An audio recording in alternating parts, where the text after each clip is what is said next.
Hello students, ಇವತ್ತಿನ ವಿಡಿಯೋದಲ್ಲಿ ನಾವು VBAದಲ್ಲಿ ಡಿಸಿಷನ್ ಮೇಕಿಂಗ್ ಹೇಗೆ ಮಾಡೋದು ಅಂತ ಹೇಳಿ ನೋಡುವ. ನಾವು ಆಲ್ರೆಡಿ ಜಾವಾ ಸ್ಕ್ರಿಪ್ಟಲ್ಲಿ ಕಲ್ತಿದ್ದೇವೆ. ಡಿಸಿಷನ್ ಮೇಕಿಂಗ್ ಅಂತ ಹೇಳಿದರೆ ಏನು? ಒಂದು ಕಂಡೀಷನನ್ನು ಯೂಸ್ ಮಾಡಿ ಆ ಕಂಡೀಷನಿನ ಡಿಸಿಷನ್ನ ಮೇಲೆ ಟ್ರೂ ಅಥವಾ ಫಾಲ್ಸಿನ ಮೇಲೆ ಡಿಪೆಂಡ್ ಆಗಿ ನಾವು ಸ್ಟೇಟ್ಮೆಂಟ್ಸನ್ನು ಎಕ್ಸಿಕ್ಯೂಟ್ ಮಾಡೋದು. ಇವಾಗ ಒಂದು ಪ್ರೋಗ್ರಾಮಿಂಗ್ ಲ್ಯಾಂಗ್ವೇಜಲ್ಲಿ, in a programming language, a set of statements are normally executed in sequentially. ಅಂತ ಹೇಳಿದ್ರೇನು? ನಾವು ಒಂದು ಮಾಡ್ಯೂಲ್ ಬರೆದ್ರೆ ಅಥವಾ ಫಾರ್ಮಿಗೆ ಒಂದು ಕೋಡನ್ನು ಬರೆದ್ರೆ ನಾವು ಯಾವ ಆರ್ಡರಲ್ಲಿ ಆ ಕೋಡನ್ನು ಬರೀತೇವೆ ಆ ಆರ್ಡರಲ್ಲಿ ಆ ಸ್ಟೇಟ್ಮೆಂಟ್ಸ್ ಎಕ್ಸಿಕ್ಯೂಟ್ಸ್ ಆಗ್ತದೆ ಯಾವಾಗ? ರನ್ ಆಗುವಾಗ. ಸೊ ಅದಕ್ಕೆ ನಾವು ಸಿಕ್ವೆನ್ಷಿಯಲ್ ಆರ್ಡರ್ ಅಂತೇಳಿ ಹೇಳ್ತೇವೆ. Normally by default programs execute ಆಗೋದು ಸಿಕ್ವೆನ್ಷಿಯಲ್ ಆರ್ಡರಲ್ಲಿ. ನಾವು ಲೈನ್ ಬೈ ಲೈನ್ ಹೇಗೆ ನಾವು ಸ್ಟೇಟ್ಮೆಂಟ್ಸನ್ನು ಬರೆದಿದ್ದೇವೆ ಆ ಆರ್ಡರಲ್ಲಿ ಎಕ್ಸಿಕ್ಯೂಟ್ ಆಗ್ತದೆ. ಆದರೆ ಕೆಲವು ಸಲ ಏನಾಗ್ತದೆ, ನಮಗೆ ಎಲ್ಲ ಸ್ಟೇಟ್ಮೆಂಟ್ಸ್ ಎಕ್ಸಿಕ್ಯೂಟ್ ಆಗುವಂಥ ಸಿಚುವೇಶನ್ಸ್ ಇರುವುದಿಲ್ಲ. ಕೆಲವು ಸಲ ಏನಾಗ್ತದೆ, ಒಂದು ಕಂಡೀಷನಿನ ಮೇಲೆ ಡಿಪೆಂಡ್ ಆಗಿ, ಒಂದು ರಿಸ್ಟ್ರಿಕ್ಷನ್ಸಿನ ಮೇಲೆ ಡಿಪೆಂಡ್ ಆಗಿ, ಆ ರಿಸ್ಟ್ರಿಕ್ಷನ್ಸ್ ಅಥವಾ ಆ ಕಂಡೀಷನ್ ಟ್ರೂ ಇದ್ದರೆ ಒಂದು ಸೆಟ್ ಆಫ್ ಸ್ಟೇಟ್ಮೆಂಟ್ಸ್, ಆ ಕಂಡೀಷನ್ ಫಾಲ್ಸ್ ಇದ್ದರೆ ಮತ್ತೊಂದು ಸೆಟ್ ಆಫ್ ಸ್ಟೇಟ್ಮೆಂಟ್ಸ್ ನಾವು ಎಕ್ಸಿಕ್ಯೂಟ್ ಮಾಡುವಂಥ ಸಿಚುವೇಶನ್ಸ್ ಬರ್ತದೆ. ಸೊ ಅಂಥ ಸಿಚುವೇಶನ್ಸಲ್ಲಿ ನಾವು ಡಿಸಿಷನ್ ಮೇಕಿಂಗನ್ನು ಯೂಸ್ ಮಾಡಬೇಕು. ಡಿಸಿಷನ್ ಮೇಕಿಂಗ್ ಅಂತ ಹೇಳಿದರೆ ಒಂದು ಡಿಸಿಷನನ್ನು ನಾವು ಮಾಡೋದು ಯೂಸಿಂಗ್ ದ ಲಾಜಿಕಲ್ ಆಪರೇಟರ್ಸ್ ಮತ್ತು ಕಂಡೀಷನಲ್ ಆಪರೇಟರ್ಸನ್ನು ಯೂಸ್ ಮಾಡಿ. ಕಂಡೀಷನಲ್ ಆಪರೇಟರ್ಸ್ ಯೂಸ್ ಮಾಡಿದರೆ ಎರಡು ಆಪರೆಂಟ್ಸಿನ ನಡುವೆ ಅಲ್ಲಿ ಒಂದು ಕಂಡೀಷನ್ ಕ್ರಿಯೇಟ್ ಆಗ್ತದೆ. ಲಾಜಿಕಲ್ ಆಪರೇಟರ್ಸ್ ಎರಡು ಕಂಡೀಷನಿನ ನಡುವೆ ಯೂಸ್ ಮಾಡಿದರೆ ಆ ಎರಡು ಕಂಡೀಷನ್ ಒಂದು ಸ್ಟೇಟ್ಮೆಂಟ್ ಆಗಿ ತಗೊಳ್ತದೆ. ಸೊ ಇದನ್ನು ಎರಡು ಟೈಪಿನ ಆಪರೇಟರ್ಸನ್ನು ಯೂಸ್ ಮಾಡಿ ನಾವು ಇಫ್ ಕಂಟ್ರೋಲ್ ಸ್ಟ್ರಕ್ಚರನ್ನು ಬರೀತೇವೆ. ಈ ಕಂಟ್ರೋಲ್ ಸ್ಟ್ರಕ್ಚರಿಗೆ ಡಿಸಿಷನ್ ಮೇಕಿಂಗ್ ಅಂತೇಳಿ ಹೇಳ್ತಾರೆ. ಈ ಡಿಸಿಷನ್ ಮೇಕಿಂಗ್ ನಮಗೆ ಬೇರೆ ಬೇರೆ ರೀತಿಯಲ್ಲಿ ಮಾಡ್ಬೋದು. VBAದಲ್ಲಿ ಯಾವುದೆಲ್ಲ ಟೈಪಲ್ಲಿ ನಾವು ಡಿಸಿಷನ್ ಮೇಕಿಂಗ್ಸನ್ನು ಮಾಡ್ಬೋದು? ನಾವು ಮೇಯ್ನಾಗಿ 4 ಟೈಪಲ್ಲಿ ಡಿಸಿಷನ್ ಮೇಕಿಂಗ್ಸನ್ನು ಮಾಡ್ಬೋದು. ಒಂದು ಇಫ್ ದೆನ್ ಸ್ಟೇಟ್ಮೆಂಟ್, ಮತ್ತು ಒಂದು ಇಫ್ ದೆನ್ ಎಲ್ಸ್ ಸ್ಟೇಟ್ಮೆಂಟ್, ಮತ್ತು ಒಂದು ಮಲ್ಟಿಪಲ್ ಇಫ್ ಸ್ಟೇಟ್ಮೆಂಟ್. ಈ ಮಲ್ಟಿಪಲ್ ಇಫ್ ಸ್ಟೇಟ್ಮೆಂಟಲ್ಲಿ ನಿಮಗೆ 2 ಕೈಂಡ್ಸ್ ಇದೆ, ಲ್ಯಾಡರ್ ಇಫ್ ಮತ್ತು ನೆಸ್ಟೆಡ್ ಇಫ್. ಮತ್ತು ಒಂದು ಸೆಲೆಕ್ಟ್ ಕೇಸ್ ಸ್ಟೇಟ್ಮೆಂಟ್. ಇದನ್ನು ನೀವು ಆಲ್ರೆಡಿ ನೋಡಿದ್ದೀರಿ ಜಾವಾ ಸ್ಕ್ರಿಪ್ಟಲ್ಲಿ ಸಹ ಸೇಮ್ ಟೈಪ್ ಆಫ್ ಸ್ಟೇಟ್ಮೆಂಟ್ಸ್ ಇತ್ತು. ಸೊ ಈಗ VBAದಲ್ಲಿ ಇದನ್ನು ಹೇಗೆ ಬರೀಬೋದು? ದ ಲಾಜಿಕ್ ಎಲ್ಲ ಲ್ಯಾಂಗ್ವೇಜಸಲ್ಲಿ ನೀವು ಡಿಸಿಷನ್ ಮೇಕಿಂಗನ್ನು ಬರೆಯುವಂಥ ಲಾಜಿಕ್ ಸೇಮ್, ಆದರೆ ಸ್ಟೇಟ್ಮೆಂಟ್ ಬರೆಯುವಂಥ ಫಾರ್ಮ್ಯಾಟ್ ಅಥವಾ ಸಿಂಟ್ಯಾಕ್ಸ್ ಚೇಂಜ್ ಇರ್ತದೆ. ಸೊ ಇವಾಗ ನಾವು ಇವತ್ತು ಇದರಲ್ಲಿ ಫಸ್ಟ್ ಮತ್ತು second type of decision making ಸ್ಟೇಟ್ಮೆಂಟ್ಸನ್ನು ನೋಡುವ. ಇಫ್ ದೆನ್ ಸ್ಟೇಟ್ಮೆಂಟ್ ಮತ್ತು ಇಫ್ ದೆನ್ ಎಲ್ಸ್ ಸ್ಟೇಟ್ಮೆಂಟ್. ಇವಾಗ ಫಸ್ಟಿಗೆ ಇಫ್ ದೆನ್ ಸ್ಟೇಟ್ಮೆಂಟ್. ಇವಾಗ ಇದು ಒಂದು ಸಿಂಪಲ್ ಕಂಟ್ರೋಲ್ ಸ್ಟೇಟ್ಮೆಂಟ್. ಸಿಂಪಲ್ ಅಂತ ಹೇಳಿದರೆ ಇದು ನಿಮಗೆ ಎಂಥ ಸಹ ಕನ್ಫ್ಯೂಷನ್ ಇಲ್ಲ, ಈಸಿ ಕಂಟ್ರೋಲ್ ಸ್ಟೇಟ್ಮೆಂಟ್. ಇದರದ್ದು ಸಿಂಟ್ಯಾಕ್ಸ್ ಏನು ಉಂಟು?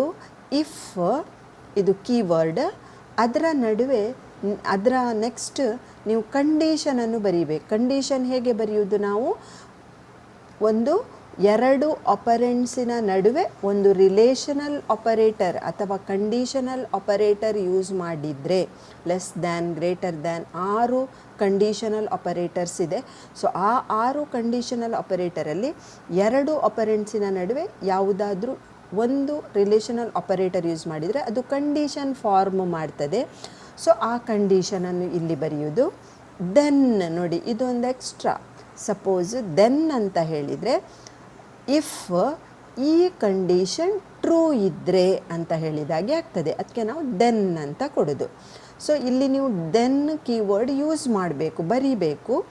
ಮತ್ತು ಎಲ್ಲ ಸ್ಟೇಟ್ಮೆಂಟ್ಸ್, ಈ ಕಂಡೀಷನ್ ಟ್ರೂ ಇದ್ದರೆ ಏನೆಲ್ಲ ಸ್ಟೇಟ್ಮೆಂಟ್ಸ್ ನಿಮಗೆ ಎಕ್ಸಿಕ್ಯೂಟ್ ಮಾಡಬೇಕು ಆ ಎಲ್ಲ ಸ್ಟೇಟ್ಮೆಂಟ್ಸನ್ನು ಲೈನ್ ಬೈ ಲೈನ್ ಕೊಡೋದು, ಒಂದು ಲೈನಲ್ಲಿ ಒಂದು ಸ್ಟೇಟ್ಮೆಂಟ್. ಯಾಕೆ ಅಂತ ಹೇಳಿದರೆ ಇಲ್ಲಿ ನಿಮಗೆ ಸ್ಟೇಟ್ಮೆಂಟ್ ಟರ್ಮಿನೇಟರ್ ಇಲ್ಲ. ನಿಮಗೆ ಜಾವಾ ಸ್ಕ್ರಿಪ್ಟಲ್ಲಿ ಸೆಮಿಕಾಲನ್ ಇತ್ತು ಸ್ಟೇಟ್ಮೆಂಟ್ ಟರ್ಮಿನೇಟರ್, ಇಲ್ಲಿ ನಿಮಗೆ ಟರ್ಮಿನೇಟರ್ ಇಲ್ಲ. ಅಂದರೆ ಸ್ಟೇಟ್ಮೆಂಟ್ ಎಂಡ್ ಮಾಡಲಿಕ್ಕೆ ಏನೂ ಇಲ್ಲ. ಒಂದು ಲೈನ್ ಅಂತ ಹೇಳಿದರೆ ಒಂದು ಸ್ಟೇಟ್ಮೆಂಟ್ ಅಂತ ತಗೊಳ್ತದೆ VBAದಲ್ಲಿ. ಸೊ ಅದರಿಂದ ಒಂದು ಸ್ಟೇಟ್ಮೆಂಟನ್ನು ಒಂದು ಲೈನಲ್ಲಿ ಬರೆಯೋದು. ಸೊ ನೀವು ಈ ಇಫಿನ ನೆಕ್ಸ್ಟ್ ಎಷ್ಟು ಸ್ಟೇಟ್ಮೆಂಟ್ಸನ್ನು ಬರೀಬೋದು. ಈ ಎಲ್ಲ ಸ್ಟೇಟ್ಮೆಂಟ್ಸ್ ನೀವು ಕಂಡೀಷನ್ ಟ್ರೂ ಇದ್ದಾಗ ಎಕ್ಸಿಕ್ಯೂಟ್ ಆಗ್ತದೆ. ಮತ್ತು ಎಂಡ್ ಇಫಿಂದ ನೀವು ಇಫನ್ನು ಎಂಡ್ ಮಾಡಬೇಕು. End if 2 words. So if ಯಾವಾಗಲೂ ಫಾಲೋಡ್ ಬೈ ಎಂಡ್ ಇಫ್ ಇರಲೇಬೇಕು. ಸಪೋಸ್ ನೀವು ಎಂಡ್ ಇಫ್ ಕೊಡಲಿಲ್ಲದಿದ್ದರೆ ಆ ಸ್ಟೇಟ್ಮೆಂಟ್ ಇದು ಫಾರ್ಮ್ಯಾಟ್ ರಾಂಗ್ ಆಗ್ತದೆ. ನೋಡಿ ಇಲ್ಲಿ ಫ್ಲೋ ಚಾರ್ಟ್ ಸಹ ಬರೆದಿದ್ದೇನೆ ನಾನು. ಇಲ್ಲಿ ಇನಿಷಿಯಲ್ ವ್ಯಾಲ್ಯೂ ಅಂತ ಹೇಳಿದರೆ ನಿಮಗೆ ಏನೆಲ್ಲ ಮೊದಲು ಸ್ಟೇಟ್ಮೆಂಟ್ಸ್ ಬರ್ತದೆ ಅದು ಎಲ್ಲ ಸ್ಟೇಟ್ಮೆಂಟ್ಸ್. ಅದರ ನಂತರ ನಿಮಗೆ ಇಲ್ಲಿ ಕಂಡೀಷನ್ ಬರ್ತದೆ. ಈ ಕಂಡೀಷನ್ ನೀವು ಇಲ್ಲಿ ಕೊಟ್ಟಂಥ ಕಂಡೀಷನ್ ಟ್ರೂ ಇದ್ದರೆ ನಿಮಗೆ ಈ ಸ್ಟೇಟ್ಮೆಂಟ್ಸನ್ನು ಎಕ್ಸಿಕ್ಯೂಟ್ ಮಾಡಿ ಎಂಡ್ ಮಾಡಿ ನೆಕ್ಸ್ಟ್ ಸ್ಟೇಟ್ಮೆಂಟಿಗೆ ಹೋಗ್ತದೆ. ಸಪೋಸ್ ಇಲ್ಲಿ ಕೊಟ್ಟಂಥ ಕಂಡೀಷನ್ ಫಾಲ್ಸ್ ಆಗಿದ್ದರೆ ಡೈರೆಕ್ಟ್ ಅದು ನೆಕ್ಸ್ಟ್ ಸ್ಟೇಟ್ಮೆಂಟಿಗೆ ಹೋಗ್ತದೆ. ಈ ಸ್ಟೇಟ್ಮೆಂಟ್ಸನ್ನು ಎಕ್ಸಿಕ್ಯೂಟ್ ಮಾಡೋದಿಲ್ಲ. ಫಸ್ಟಿಗೆ ನಿಮಗೆ ಇಲ್ಲಿ ಡಿಸಿಷನ್ ಮೇಕಿಂಗಿಗೆ ಎಂಟ್ರಿ ಆದ ಕೂಡಲೇ ಫಸ್ಟಿಗೆ ಕಂಡೀಷನನ್ನು ಚೆಕ್ ಮಾಡ್ತದೆ. ಕಂಡೀಷನ್ ಈಸ್ ಅ ಲಾಜಿಕಲ್ ರಿಸಲ್ಟನ್ನು ಪ್ರೊವೈಡ್ ಮಾಡುವಂಥ ಒಂದು ಸ್ಟೇಟ್ಮೆಂಟ್. ಇದರಲ್ಲಿ ಲಾಜಿಕಲ್ ರಿಸಲ್ಟ್ ಅಂತ ಹೇಳಿದ್ರೆ ಒಂದೇ ಟ್ರೂ ಇರ್ತದೆ, ಒಂದೇ ಫಾಲ್ಸ್ ಇರ್ತದೆ. ನೀವು ಕೊಟ್ಟ ಕಂಡೀಷನ್ ಟ್ರೂ ಇದ್ದರೆ ಅದು ಇಲ್ಲಿ ಇರುವ ಸ್ಟೇಟ್ಮೆಂಟ್ಸನ್ನು ಎಕ್ಸಿಕ್ಯೂಟ್ ಮಾಡಿ ನೆಕ್ಸ್ಟ್ ಸ್ಟೇಟ್ಮೆಂಟಿಗೆ ಹೋಗ್ತದೆ.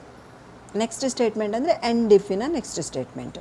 ಸಪೋಸ್ ನಿಮ್ಮ ಕಂಡೀಷನ್ ಫಾಲ್ಸ್ ಇದ್ದರೆ ನಿಮಗೆ ಡೈರೆಕ್ಟಾಗಿ ಎಂಡ್ ಇಫಿನ ನೆಕ್ಸ್ಟ್ ಸ್ಟೇಟ್ಮೆಂಟಿಗೆ ಬರ್ತದೆ. ನೋಡಿ ಇಲ್ಲಿ ಒಂದು ಎಕ್ಸಾಂಪಲ್ ನಾನು ಕೊಟ್ಟಿದ್ದೇನೆ.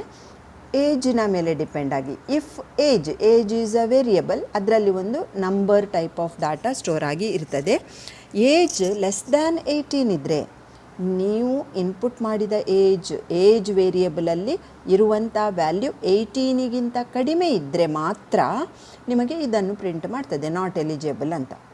ಸಪೋಸ್ ಅದು 18 ಅಥವಾ 18ಗಿಂತ ಜಾಸ್ತಿ ಇದ್ದರೆ ಎಂಡ್ ಇಫಿನ ನೆಕ್ಸ್ಟ್ ಸ್ಟೇಟ್ಮೆಂಟಿಗೆ ಬರ್ತದೆ. ಇದು ಸಿಂಪಲ್ ಇಫ್ ಸ್ಟೇಟ್ಮೆಂಟ್.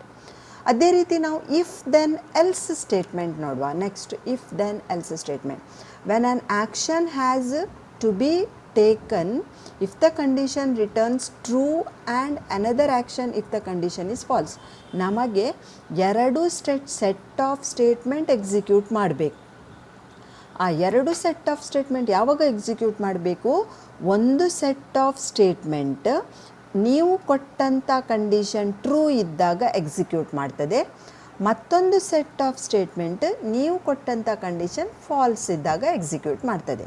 ಸೊ ಇದರದ್ದು ಸಿಂಟ್ಯಾಕ್ಸ್ ನೋಡಿ. ಇಫ್ ಕಂಡೀಷನ್ ದೆನ್ ಅಂತ ಹೇಳಿದರೆ ಈ ನೀವು ಕೊಟ್ಟ ಕಂಡೀಷನ್ ಟ್ರೂ ಇದ್ದರೆ it executes the statements between if and else. ಈ ಇಫ್ ಮತ್ತು ಎಲ್ಸಿನ ನಡುವೆ ನೀವು ಏನೆಲ್ಲ ಸ್ಟೇಟ್ಮೆಂಟ್ಸ್ ಕೊಟ್ಟಿದ್ದೀರಿ ಆ ಎಲ್ಲ ಸ್ಟೇಟ್ಮೆಂಟ್ಸನ್ನು ಎಕ್ಸಿಕ್ಯೂಟ್ ಮಾಡ್ತದೆ ಲೈನ್ ಬೈ ಲೈನ್. ಎಲ್ಸ್ ಅದು ಎನ್ಕೌಂಟರ್ ಆದ ಕೂಡಲೇ ಏನು ಮಾಡ್ತದೆ? ಅದು ಡೈರೆಕ್ಟ್ ಇದು ಬಂದು ಎಂಡ್ ಇಫಿನ ನೆಕ್ಸ್ಟ್ ಸ್ಟೇಟ್ಮೆಂಟಿಗೆ ಬರ್ತದೆ. ಯಾವಾಗ? ಅದು ಕಂಡೀಷನ್ ಟ್ರೂ ಇದ್ದಾಗ.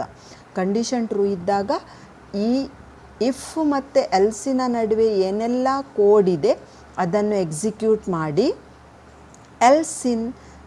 ಎಲ್ಸ್ ರೀಡ್ ಮಾಡಿದ ಕೂಡಲೇ ಅದು ಜಂಪ್ ಹೊಡಿತದೆ ಎಂಡ್ ಇಫಿನ ನೆಕ್ಸ್ಟ್ ಸ್ಟೇಟ್ಮೆಂಟ್.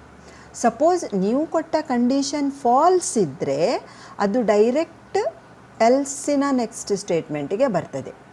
ಈ ಸ್ಟೇಟ್ಮೆಂಟ್ಸನ್ನು ಕನ್ಸಿಡರ್ ಮಾಡೋದಿಲ್ಲ.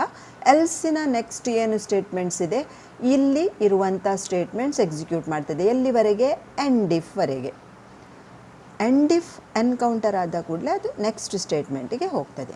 ಕಂಡೀಷನ್ ಟ್ರೂ ಇದ್ದಾಗ ನಿಮಗೆ ಇಫ್ ಮತ್ತು ಎಲ್ಸಿನ ನಡುವೆ ಇರುವಂಥ ಸ್ಟೇಟ್ಮೆಂಟ್ಸನ್ನು ಎಕ್ಸಿಕ್ಯೂಟ್ ಮಾಡ್ತದೆ. ಹೇಗೆ ನೋಡಿ, ಇವಾಗ ಕಂಡೀಷನ್ ಟ್ರೂ ಇದ್ದಾಗ ಕಂಡೀಷನ್ ನಿಮಗೆ ಈ ಇಫ್ ಮತ್ತು ಎಲ್ಸಿನ ನಡುವೆ ಏನೆಲ್ಲ ಸ್ಟೇಟ್ಮೆಂಟ್ಸ್ ಇದೆ ಅದನ್ನು ಎಕ್ಸಿಕ್ಯೂಟ್ ಮಾಡ್ತದೆ. ಎಕ್ಸಿಕ್ಯೂಟ್ ಮಾಡಿದ ಕೂಡಲೇ ಅದು ನೆಕ್ಸ್ಟ್ ಇಲ್ಲಿಗೆ ಬರ್ತದೆ. ಸಪೋಸ್ ನೀವು ಕೊಟ್ಟ ಕಂಡೀಷನ್ ಫಾಲ್ಸ್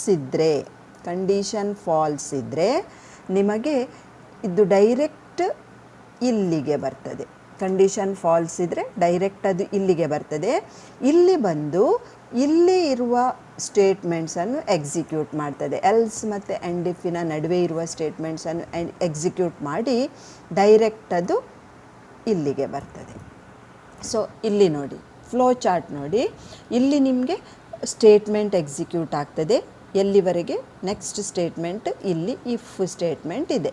ಸೊ ಈ ಇಫ್ ಸ್ಟೇಟ್ಮೆಂಟ್ ಒಂದೇ ಟ್ರೂ ರಿಸಲ್ಟ್ ಕೊಡ್ತದೆ, ಒಂದೇ ಫಾಲ್ಸ್ ರಿಸಲ್ಟ್ ಕೊಡ್ತದೆ. ಯಾವುದಾದ್ರೂ ಒಂದೇ ಟ್ರೂ ಕೊಡ್ತದೆ, ಒಂದೇ ಫಾಲ್ಸ್ ಕೊಡ್ತದೆ. ಟ್ರೂ ಕೊಟ್ಟರೆ ರಿಸಲ್ಟ್ ನಿಮಗೆ ಡೈರೆಕ್ಟ್ ಅದು ಈ ಸ್ಟೇಟ್ಮೆಂಟ್ಸನ್ನು ಎಕ್ಸಿಕ್ಯೂಟ್ ಮಾಡ್ತದೆ. ಕೋಡ್ ಎಯನ್ನು ಎಕ್ಸಿಕ್ಯೂಟ್ ಮಾಡ್ತದೆ. ಯಾವಾಗ? ನೀವು ಕೊಟ್ಟ ಕಂಡೀಷನ್ ಟ್ರೂ ಇದ್ದರೆ ಅದು ಕೋಡ್ ಎಯನ್ನು ಎಕ್ಸಿಕ್ಯೂಟ್ ಮಾಡ್ತದೆ. ಸಪೋಸ್ ನೀವು ಕೊಟ್ಟ ಕಂಡೀಷನ್ ಫಾಲ್ಸ್ ಇದ್ದರೆ ಅದು ಏನು ಮಾಡ್ತದೆ? ನಿಮಗೆ ಡೈರೆಕ್ಟ್ ಕೋಡ್ ಬಿಯನ್ನು ಎಕ್ಸಿಕ್ಯೂಟ್ ಮಾಡ್ತದೆ. ಈಗ ಟ್ರೂ ಇದ್ದಾಗ ಕೋಡ್ ಎಯನ್ನು ಎಕ್ಸಿಕ್ಯೂಟ್ ಮಾಡಿ ಏನು ಮಾಡ್ತದೆ? ಅದು ಡೈರೆಕ್ಟ್ ಅದು ನೆಕ್ಸ್ಟ್ ಸ್ಟೇಟ್ಮೆಂಟ್ಗೆ ಬರ್ತದೆ. ಮತ್ತು ಈ ಪಾರ್ಟನ್ನು ಅದು ಎಕ್ಸಿಕ್ಯೂಟ್ ಮಾಡೋದಿಲ್ಲ. ಸಪೋಸ್ ಫಾಲ್ಸ್ ಇದ್ದರೆ ನಿಮಗೆ ಅದು ಡೈರೆಕ್ಟ್ ಕೋಡ್ ಬಿಯನ್ನು ಎಕ್ಸಿಕ್ಯೂಟ್ ಮಾಡಿ ನಿಮಗೆ ನೆಕ್ಸ್ಟ್ ಸ್ಟೇಟ್ಮೆಂಟ್ಗೆ ಬರ್ತದೆ. ಇದು ನಿಮಗೆ ಇಫ್ ಎಲ್ಸಿನಲ್ಲಿ ಹೇಗೆ ಅದು ವರ್ಕ್ ಆಗ್ತದೆ ಅಂತ ನೋಡಿ. ಇಫ್ ಕಂಡೀಷನ್ ಟ್ರೂ ಇದ್ದಾಗ ನಿಮಗೆ ಈ ಸ್ಟೇಟ್ಮೆಂಟ್ಸನ್ನು ಎಕ್ಸಿಕ್ಯೂಟ್ ಮಾಡ್ತದೆ. ಯಾವಾಗ? ಟ್ರೂ ಇದ್ದಾಗ. ಕಂಡೀಷನ್ ಫಾಲ್ಸ್ ಇದ್ದರೆ ನಿಮಗೆ ಈ ನಡುವೆ ಇರುವ ಸ್ಟೇಟ್ಮೆಂಟ್ಸನ್ನು ಎಕ್ಸಿಕ್ಯೂಟ್ ಮಾಡ್ತದೆ.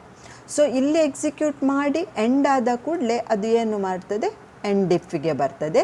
ಇದು ಎಕ್ಸಿಕ್ಯೂಟ್ ಮಾಡಿ ಎಂಡ್ ಆದ ಕೂಡಲೇ ಅದು ಇಲ್ಲಿಗೆ ಬರ್ತದೆ. ಒಂದೇ ಈ ಕೋಡನ್ನು ಎಕ್ಸಿಕ್ಯೂಟ್ ಮಾಡ್ತದೆ, ಒಂದೇ ಈ ಕೋಡನ್ನು ಎಕ್ಸಿಕ್ಯೂಟ್ ಮಾಡ್ತದೆ. ಎರಡೂ ಕೋಡನ್ನು ಒಟ್ಟಿಗೆ ಅದು ಎಕ್ಸಿಕ್ಯೂಟ್ ಮಾಡೋದಿಲ್ಲ. ಇದು ನಿಮಗೆ ಎಲ್ಸ್ ಇಫ್ ಸ್ಟೇಟ್ಮೆಂಟ್. ಇದು ಒಂದು ಎಕ್ಸಾಂಪಲ್ ಉಂಟು ಇಲ್ಲಿ. ಈ ಪ್ರೋಗ್ರಾಮ್ ಏನು ಮಾಡ್ತದೆ? ನೀವು ಟ್ಯಾಕ್ಸೆಬಲ್ ಇನ್ಕಮನ್ನು ಇನ್ಪುಟ್ ಮಾಡಬೇಕು. ಇನ್ಕಮನ್ನು ಇನ್ಪುಟ್ ಮಾಡ್ತೀರಿ. ಇನ್ಪುಟ್ ಬಾಕ್ಸನ್ನು ಯೂಸ್ ಮಾಡಿ ಲಾಸ್ಟ್ ಕ್ಲಾಸಲ್ಲಿ ನಾವು ನೋಡಿದ್ದೇವೆ. ಮೆಸೇಜ್ ಬಾಕ್ಸ್ ಮತ್ತು ಇನ್ಪುಟ್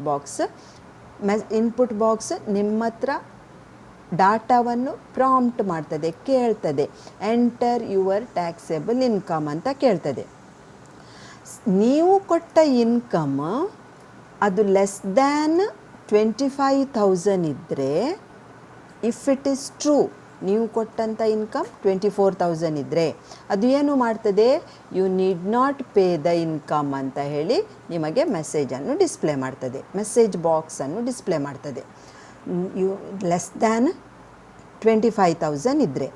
ಸೊ ಸಪೋಸ್ ಅದು ಲೆಸ್ ದ್ಯಾನ್ 25,000 ಇಲ್ಲದಿದ್ದರೆ ನಿಮಗೆ ಈ ಮೆಸೇಜನ್ನು ಎಕ್ಸಿಕ್ಯೂಟ್ ಮಾಡ್ತದೆ. You must pay the income tax. More than 25,000 ಅಥವಾ 25,000ಗಿಂತ ಜಾಸ್ತಿ ಇದ್ದರೆ you must pay the income tax. Income ಅಂಥೇಳಿ ಕೊಡ್ತದೆ. ಸೊ ನೋಡಿ, ಇನ್ಕಮ್ ಲೆಸ್ ದ್ಯಾನ್ 25,000 ಇದ್ದರೆ, true if it is true, less than 25,000 ಇದ್ದವರಿಗೆ ಟ್ಯಾಕ್ಸ್ ಪೇ ಮಾಡಲಿಕ್ಕೆ ಇಲ್ಲ. ಸೊ ಅದರಿಂದ ಟ್ರೂ ಆದರೆ ಅದು ಡೈರೆಕ್ಟ್ ಇಲ್ಲಿಗೆ ಬರ್ತದೆ. ಈ ಸ್ಟೇಟ್ಮೆಂಟ್, ಈ ಮೆಸೇಜ್ ಬಾಕ್ಸ್ ಡಿಸ್ಪ್ಲೇ ಮಾಡ್ತದೆ.